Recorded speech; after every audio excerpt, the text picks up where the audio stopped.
minister just closed a revival in a huge Midwestern city. He stepped on the train on his way home and sat down beside this young man. For nothing better to do, he decided to start up a conversation about the weather. He noticed he didn't get an answer, so he turned to the young man and tears were falling down his cheek. He said, "Son, I'm a preacher.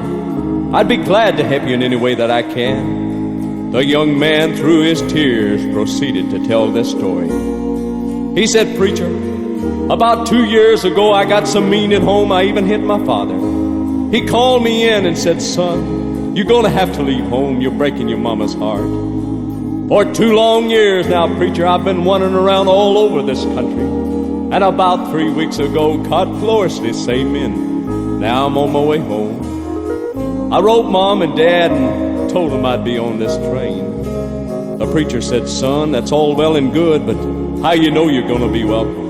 How you know that Mom and Dad's going to be standing there with open arms? How you know, son?" He said, "Preacher, we've been living beside of these old railroad tracks in a little white house all of my life. And out behind that little old white house stands a great big old apple tree. And I told Dad just hang a little white rag in the top of that tree and I know I'd be welcome to get off of this train." We almost there. We're getting closer and closer, preacher, and I just can't bear to look where you look for me. The preacher walked over and rubbed the dust off the window of that old train and looked out. Then he turned with a great big smile and said, "Son, you don't have a thing to worry about. That old apple tree's in full blossom. I see white rags hanging all over that tree from one end to the other.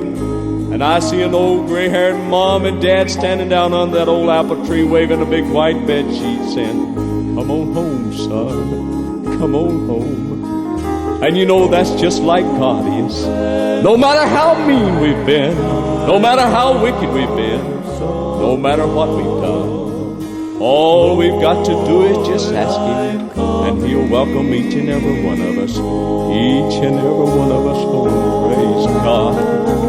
Coming home.